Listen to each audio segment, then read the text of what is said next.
பெருமான் மெக்காவிட்டு மதீனா நடந்து பட்ட துன்பம் நமக்கெல்லாம் வருமா? நபிகள் பெருமான் மெக்காவிட்டு மதீனா நடந்து பட்ட துன்பம் நமக்கெல்லாம் வருமா? அந்த நாளை நினைக்கட்டும் நெஞ்சம், ஆயிரம் தாரம் சொல்வேன் நம் துன்பம் கொஞ்சம்.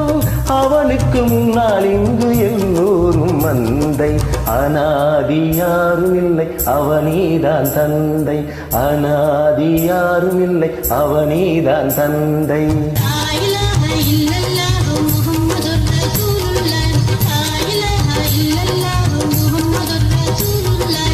வானுக்கு தந்தை எவனோ, மண்ணுக்கு மூலம் எவனோ, யாவுக்கும் அவனே எல்லை, அவனுக்கும் தந்தை இல்லை, அல்லாஹ் பெற்ற